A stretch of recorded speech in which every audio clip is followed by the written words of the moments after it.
Dear Esther, I sometimes feel as if I've given birth to this island. Somewhere between the longitude and latitude, a split opened up, and it beached remotely here. No matter how hard I correlate, it remains a singularity, an alpha point in my life that refuses all hypothesis. I return each time leaving fresh markers that I hope, in the full glare of my hopelessness, will have blossomed into fresh insight in the interim.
Donnelly reported the legend of the hermit, a holy man who sought solitude in its most pure form. Allegedly, he rode here from the mainland in a boat without a bottom, so all the creatures of the sea could rise at night to converse with him. How disappointed he must have been with their chatter. Perhaps now, when all that haunts the ocean is the rubbish dumped from the tankers, he'd find more peace. They say he threw his arms wide in a valley on the south side, and the cliff opened up to provide him shelter. They say he died of fever 116 years later.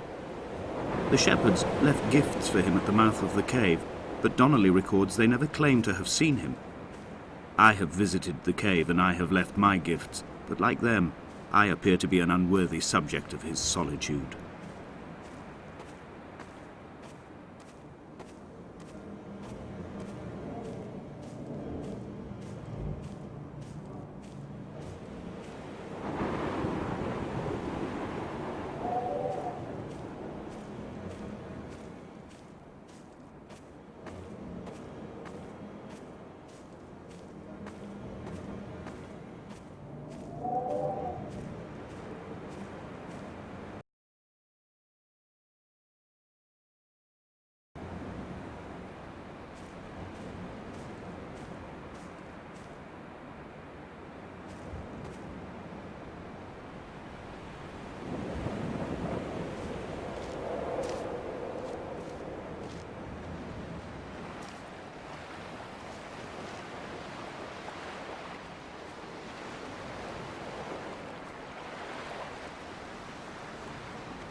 At night, you can see the lights sometimes from a passing tanker or trawler.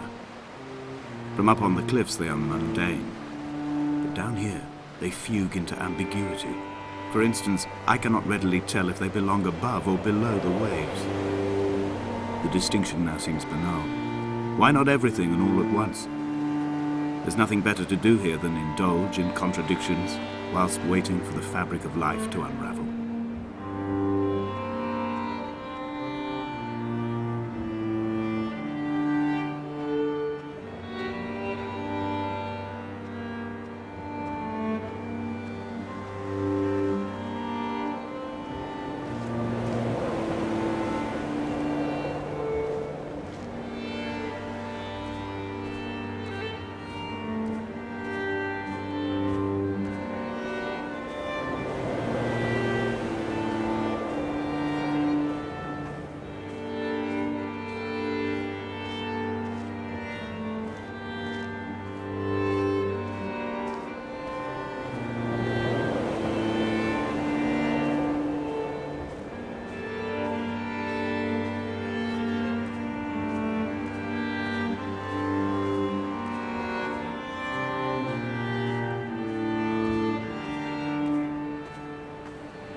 The mount is clearly the focal point of this landscape. It almost appears so well placed as to be artificial. I find myself easily slipping into the delusional state of ascribing purpose, deliberate motive to everything here. Was this island formed during the moment of impact? When we were torn loose from our moorings and the seatbelts cut motorway lanes into our chests and shoulders, did it first break surface then?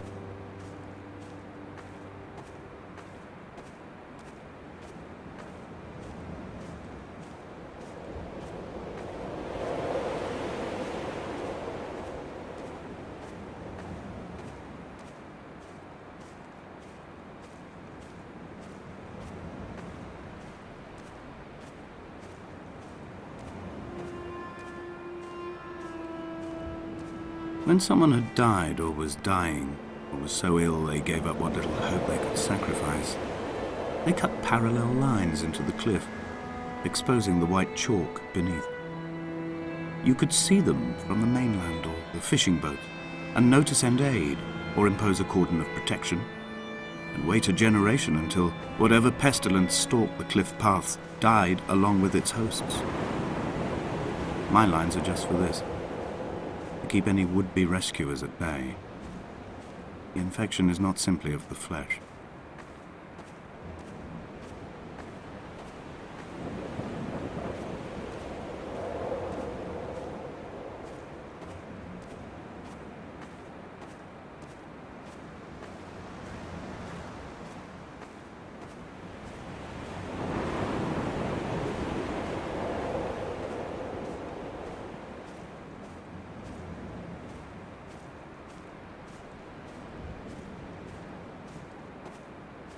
We are not like Lot's wife, you and I. We feel no particular need to turn back. There's nothing to be seen if we did. No tired old man parting the cliffs with his arms. No gifts or Bibles laid out on the sand for the taking. No tides turning or the shrieking gulls overhead. The bones of the hermit are no longer laid out for the taking. I have stolen them away to the guts of this island, where the passages all run to black, and where we can light each other's faces by their strange luminescence.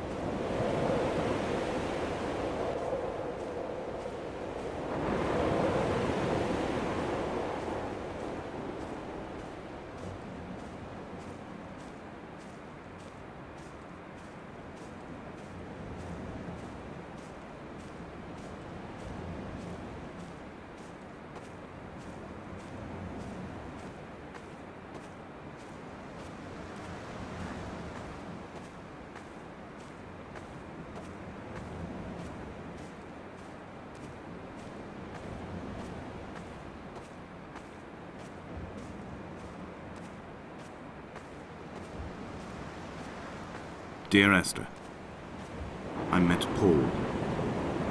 I made my own little pilgrimage. My Damascus, a small semi-detached on the outskirts of Wolverhampton. We drank coffee in his kitchen and tried to connect to one another. Although he knew I hadn't come in search of an apology, reason or retribution, he still spiraled in panic, thrown high and lucid by his own dented bonnet. Responsibility had made him old. Like us, he'd already passed beyond any conceivable boundary of life.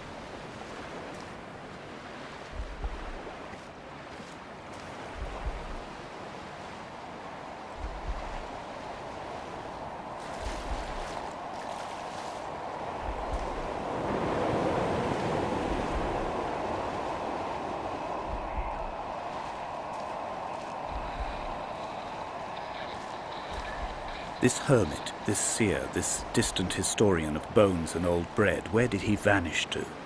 Why, asked the farmers. Why, asked Jacobson. Why bother with your visions at all, if you're just to throw your arms up at the cliff and let it close in behind you and seal you into the belly of the island, a museum shut to all but the most devoted?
The vegetation here has fossilized from the roots up.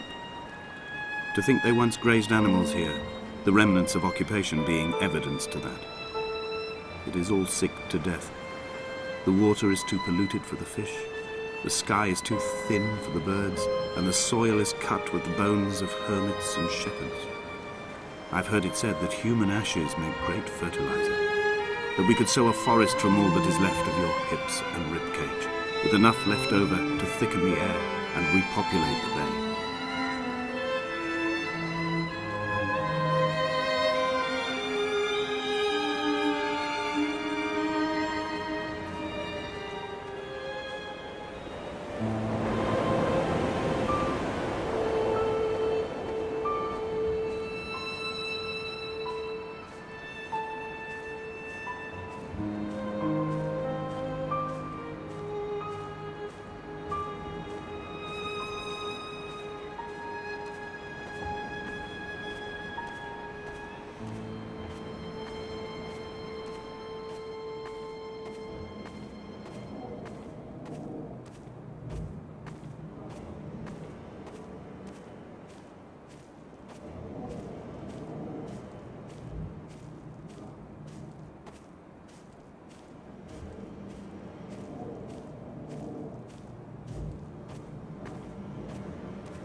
Dear Esther, I have now driven the stretch of the M5 between Exeter and Bristol over 21 times. But although I have all the reports and all the witnesses, and have cross-referenced them within a millimetre using my Ordnance Survey maps, I simply cannot find the location. You'd think there would be marks to serve as some evidence. It's somewhere between the turn-off for Sandford and the welcome brake services. But although I can always see it in my rear-view mirror, I have as yet been unable to pull ashore.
An imagined answer phone message. The tires are flat, the wheel spins loosely, and the brake fluid has run like ink over this map, staining the landmarks and rendering the coastline mute, compromised. Where you saw galaxies, I saw only bruises cut into the cliff by my lack of sobriety.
There must be a hole in the bottom of the boat. How else could new hermits have arrived?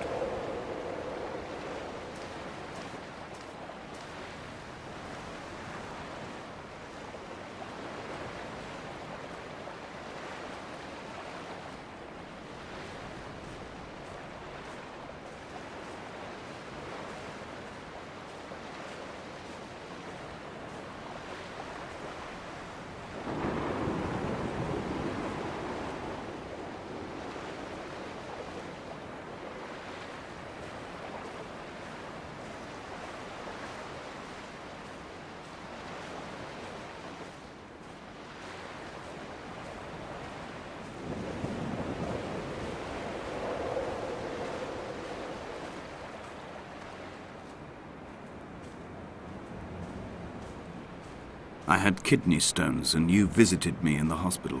After the operation, when I was still half submerged in anesthetic, your outline and your speech both blurred. Now my stones have grown into an island and made their escape, and you have been rendered opaque by the car of a drunk.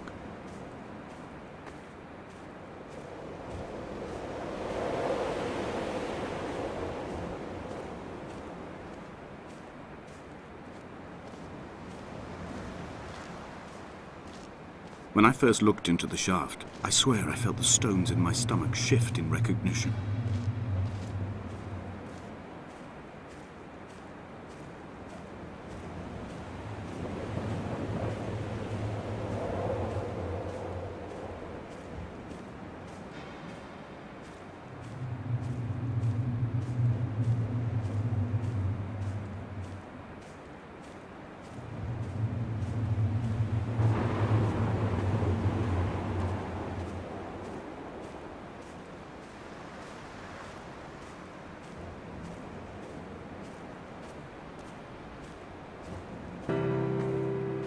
I've begun my ascent on the windless slope of the western side.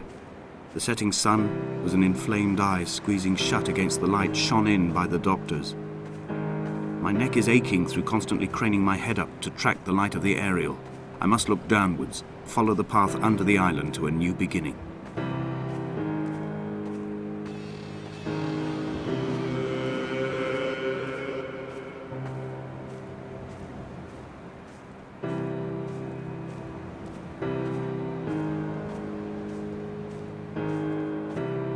The bothy was constructed originally in the early 1700s. By then, shepherding had formalized into a career. The first habitual shepherd was a man called Jacobsen, from a lineage of migratory Scandinavians. He was not considered a man of breeding by the mainlanders. He came here every summer whilst building the bothy, hoping eventually that becoming a man of property would secure him a wife and a lineage. Donnelly records that it did not work. He caught some disease from his malcontented goats and died 2 years after completing it. There was no one to carve white lines into the cliff for him either. Inventory. A trestle table we spread wallpaper on in our first home. A folding chair. I laughed at you for bringing camping in the lakes. I was uncomfortable later and you laughed then. This diary, the bed with the broken springs. Once asleep you have to remember not to dream. A change of clothes. Donnelly's book, stolen from Edinburgh Library on the way here.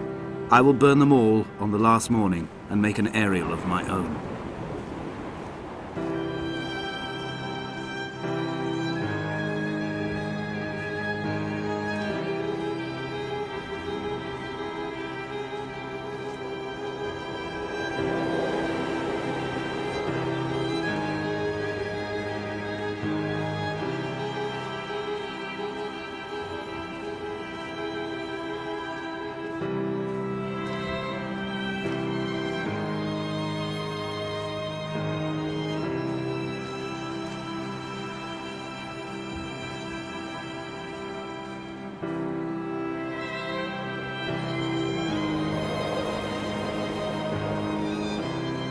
He left his body to the medical school and was duly opened out for a crowd of students 21 days after his passing. The report is included in my edition of his book.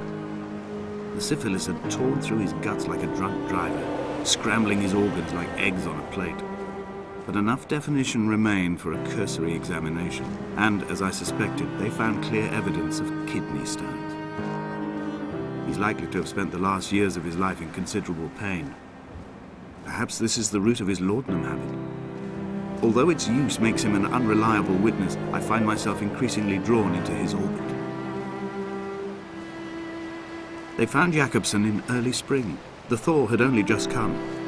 Even though he'd been dead nearly 7 months, his body had been frozen right down to the nerves and had not even begun to decompose. All around him, small flowers were reaching for the weak sun. The goats had adjusted happily to life without a shepherd and were grazing freely about the valley. Donnelly reports they hurled the body in fear and disgust down the shaft, but I cannot corroborate this story.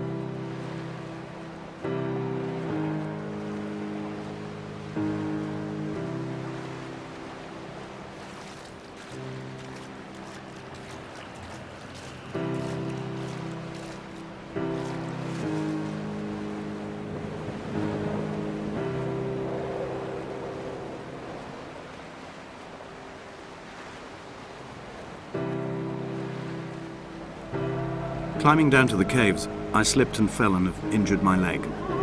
I think the femur is broken. It is clearly infected.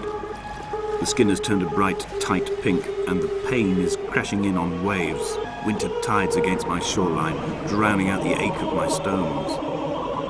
I struggled back to the bothy to rest, but it has become clear that there is only one way this is likely to end.